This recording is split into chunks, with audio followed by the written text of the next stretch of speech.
What's up guys, it's Dana and welcome back to my channel. I'm out of breath for some reason. Today I'm going to be filming part 1 of probably 65. I don't know what I'm going to call this. I think I'm going to call it my mental health journey or like my mental health diaries or something. I, surprise surprise, like most people in my generation, am mentally ill and mentally fucked up. There's two sides of this generation and all the generations before mine, which I'm Gen Z. So our generation is kind of split, and then all the generations before ours is kind of has the belief that mental health doesn't exist, or they have a very skewed or tunnel vision mindset towards mental health, and the fact a lot of people disagree with labeling mental health issues. And my statement to you is, why does it affect you? Okay. People have dealt with mental issues since the dawn of time, and we've just now figured out a way to put labels on it to help those people comprehend what they're dealing with and why. That is the only reason for the labels. We aren't trying to make ourselves seem special because we're mentally ill or get special treatment or have a pity party like y'all like to think. We are just trying to make it make sense in our own head. It leaves us less alone and confused as to why we feel emotions differently to other people. And if that affects you so much that you feel the need to have a problem with people with mental health issues, baby, I'm sorry to break it to you, but maybe you need help too. I'm sorry. My biggest pet peeve is like people being like, "Oh, it's so normalized now. Everyone has a mental health problem." Yeah. Yeah. Yeah, humans are complex creatures. Humans are complex creatures, unfortunately. Most people didn't have perfect childhoods and woke up in Fairytopia and was protected by the evil of the world. So most of us, at some point, something clicked wrong. Okay? Wake up, it's 2025, babe. Anyway, now that my disclaimers are out of the way, let me tell you all my labels. Hee hee. Another thing we love to get mad at is self-diagnosing. So I'm going to be very clear. Hang on. I have a sheet. What I have been diagnosed with is anxiety, depression, panic disorder, emotional dysregulation, and I don't know, a couple other tidbits. But my big diagnoses were anxiety and depression, generalized anxiety disorder, if we want to get into the specifics. And then, not to make you all angry, but I have also been tested for but not diagnosed because I chose not to get the diagnosis, for autism, and I have been treated but not diagnosed for BPD. Merry Christmas. Look at that. Did I make you all mad because I have 5 different things going up in my brain? I'm sorry, it's not my fault. If I could make them go away, maybe you bet I would. You bet I would. Basically, I'm just gonna film these videos whenever a new thing sparks in my head. And I think we are really lucky to have, um or at least for me, I was very lucky growing up on the internet because I wasn't I did grow up with parents that were a bit behind on the whole mental health thing, like, to a certain degree. Like, once I started getting help and once I got my diagnosis and got put on medication, they were very open-minded about it, and they gave me a lot of support. But um beforehand, before a doctor was like, guys, she's not tripping, when I wanted therapy and when I wanted help, they were kind of thought I was being a dramatic 12-year-old. So that's where social media really helped me, and that's kind of why I want to make these videos, is because when I was confused and lost and didn't understand why I was feeling certain ways at such a young age, um I would watch videos, and they really helped me, of people talking about their mental health and their childhoods and how that affected them in adult life or later on in teenage years. And I was like, oh my God, 2 plus 2 is 4. So my goal is kind of to do the same thing because I know there's still a lot of people alone in their mental health journey that need help and don't have access to it. And as much as I'm not a licensed professional, don't take my advice. Um, I think I can at least relate or show you that you're not alone. We're all messed up, all of us. I think I'm gonna clickbait this and be like, it's my fault. I had a terrible childhood or something. Wait, how am I gonna phrase this? Like, it's my fault. I am mentally ill. I don't know. Okay. Basically, growing up, or even till this day, I still sometimes struggle with this. But mainly, I'd say when I was 14, 15, 16, when I was starting to understand or kind of come to terms with the fact that, like, my childhood did affect me, is something I struggled with hard is that I have a lot of siblings. And as much as they definitely have their own struggles, I always felt like, why did I, why am I crying in the bathroom every night and they're not? You know, like, why did it affect me and it didn't affect them? Like, am I just dramatic? Am I taking this and wanting attention? And as much as I knew I wasn't, like, I don't want attention. I don't want to be having panic attacks every day. But I was like, why did it affect me so heavily and it didn't affect my siblings to the same degree? Or at least to me, it didn't seem that way just because I was very more, it was very more uncontrolled. Like I couldn't control it. You could tell I was going through it because I was having panic attacks and meltdowns and slower slide thoughts. So, and it wasn't all to do with my childhood. Like, they're definitely not. I also have a lot of struggles in like day-to-day life, which is anxiety and depression, but I was very heavily affected by my childhood, and I was like, how do my siblings look at it and be like, "Oh, we loved our childhood. Like, I had an amazing childhood. I have great memories, whatever." And then I look at it and I'm like, I was miserable, and when people are like, "Oh my God, I wish I could just go back to being a kid," I'm like, there is nothing that would give anything to be a child again. No, I don't want it. I am so, so glad that I have grown up. And that sucks. Like, I wish I could go give my 6-year-old self a hug and be like, babe, enjoy it. But she couldn't. And I couldn't. My therapist told me something that really has helped me through come to terms and accept a lot of this, and that is the fact that your chemical makeup, even if it's your sibling, is completely different, and that changes the way you perceived your childhood or the way your childhood affected you. And to explain that more, basically, because I was a sensitive child, I was a very emotionally intelligent child. I wanted to my entire life. I've wanted to help people. I'm in touch. I'm an empath. Um, I've I've always been very heavily in touch with everyone's emotions around me.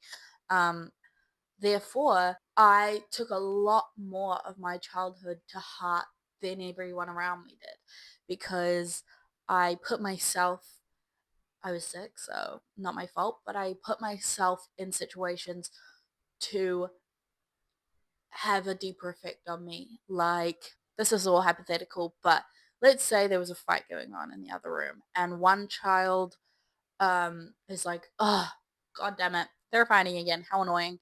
Let me turn my music up and watch my show and ignore it. And then there's another child, me, who's very sensitive and takes that to heart and thinks, oh my god, like, how can I help that? How can I stop this? I don't want this to be happening. This is the end of the world. This fight's never gonna get resolved. I need to fix this. How do I do it? Um, and would listen to every sentence of the fight and would try get involved and would try understand what was going on and listen in and put their ear up to the wall, or I remember going through messages on my mom's phone, sorry babe, um, trying everything. I would do everything I could to try to resolve the situation at like 6 years old, which obviously wasn't my job, but I was so emotionally intelligent, or so in my own head, that I thought I had the ability at 6 years old to help.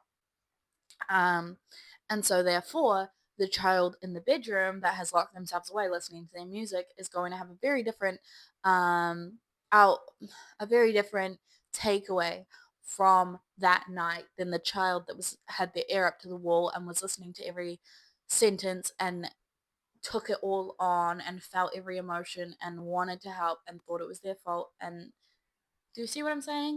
That took me a really long time to understand, that as much as we were raised similarly, we were raised similarly, as much as we were raised similarly, we had different perceptions of the situation and saw the situation differently just because of my chemical makeup. And even more so in that, I still to this day will compare myself to people who have it worse, right? I didn't have a perfect childhood, but I also know there is hundreds of thousands of people that had it a lot worse than me. And I really, like, even in therapy, would be like, I don't want to be here. I don't want to be complaining about this. I don't want to be sitting here telling my sob story when there are kids out there that don't have food on the table, kind of thing. Like, and I still struggle with that in some ways. A lot of kids do have it harder than I did. But in the same way, just because their circumstances may be perceived to be harder or um, more detrimental, and they are, and I have so much sympathy and empathy for those people and those children, and I'm studying law. I hope to one day be able to help those children as much as I possibly can to save them from the lifelong headache that it brings. And I think the only way I've been able to combat that is that if I heard someone, what I mean, if I heard someone tell me their story that had a quote unquote easier childhood than me, and they were significantly affected by that and have a lot of trauma or just a hard time coping and getting over their childhood, I would not be angry or feel like that's taking away from my experience just because of their experience, as much as there are children who have had it harder or less hard than I've had it. We each and every single one of us end up hurting because of it. And one person's hurt isn't invalid because of another person's hurt. And I think I'll struggle with that for a while still, because I find it hard to talk, especially, I mean, here I could tell you guys everything, but my peers, I find it very hard to open up to because I don't want to, not burden, but I don't want to make people feel sorry for me, or feel like I'm comparing how I was brought up to the way they were brought up. And I hope that's not how they perceive it to the people I have opened up to, because I would never perceive it that way. So I assume they'd never perceive that way, because everyone's just trying to get through their own trauma and their own hurt. But I still struggle with it because I don't want to put that on someone else or make it seem like, oh my God, I had the worst upbringing, when other people would look at it and be like, I would give anything to have her upbringing. And I know that. And I can look at my childhood and have so much gratitude for the way I was brought up. I had food on the table, I had a roof over my head.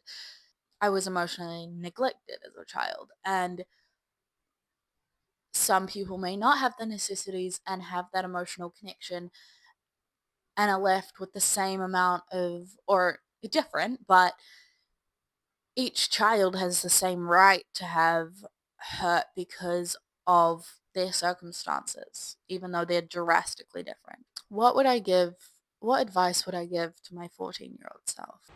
My mic died. I'm not sure how much of the end I got. Basically, my final thought was that if I could go back to my 14-year-old self and tell her anything, it's if you are young, if you are alone, if you are going through what feels like hell right now, I know how fucking trapped it feels and how alone it feels to be in that scenario.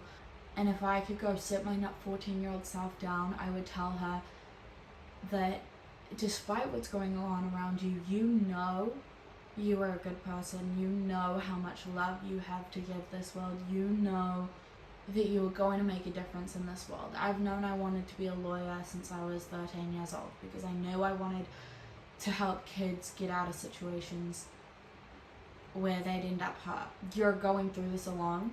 It sucks. And I'm so sorry. And you're the only one who's ever going to know what it feels like to go through this exact situation because nobody else has lived your life exactly. But you're also strong enough to take care of yourself. You can give yourself a hug. You can tell yourself it's okay. You don't know your future self yet. I didn't know I would be like this when I was 19. You can be your own outlook. And had I sat with myself and been like, this feeling fucking sucks, but going through this is giving me the opportunity to understand compassion and how to help other people and feeling this is changing me as a person and making me a better person. And as much as I wish I didn't have to go through that to become the person I am today, I did have to. I think it's hard to look at yourself in the person you are now. So how I would do it is I would look back at I created the 4-year-old self. I created a version of myself in my head and I would talk to her. And maybe I'm crazy. I would never look at it like I was scared, I was hurting, I was going through this. I would look at it like it was happening to my younger self. So that way I could detach myself from the situation and comfort my younger self as if she was going through it. I could look at my younger self and be like, I am so sorry. And I would give her a hug. This is all in my head, by the way. I would give her a hug. I would cry with her. I would tell her it's okay. I would show her that I am grown up. I'm old enough now. I can get through this. I'm strong enough. I've been through a lot at this point. I know I'm gonna get through it. Just trust me. You just have to build trust with yourself. That you are strong enough now to get through this. And you've proven to yourself time and time again, through all the hurt you've been through, that every time you come out on the other side. I don't know if I was rambling through that, or if any of this made sense, but this is episode 1 of many, I hope, of my mental health diaries. I want to help the 14-year-old version of Dana who is so lonely, so sad. And if I could help one person going through that to feel okay and like they are strong enough to get through that, that is all I'm put on this earth for, because I had to go through that. And now I want you guys to know that, God, if I can do it, anyone can, because fuck me. I'm a little baby back bitch, and it was hard. It was hard. But I did it. And you can do it too, even if our situations are completely different. In 5 years' time, you'll look back at yourself and be like, you did that. You got through that. And I can't believe I got through that at 14. But I did, and I am so proud of that girl. And I wish she had the help that I got at 17, but I didn't have that, and that's okay. That was how my life, I guess, was meant to plan out. I used social media a lot, and as much as it can be a horrible thing, it also gave me a way to connect with other people who have felt this way and understand ways to help myself without the tools that I have now. if that makes any sense. Anyway, I'm rambling. I love you all. I adore you all. And if you have any questions, if you want me to talk about any topics, I will. I could talk about mental health for hours. I care about it so deeply. I care about you guys so deeply. And bye.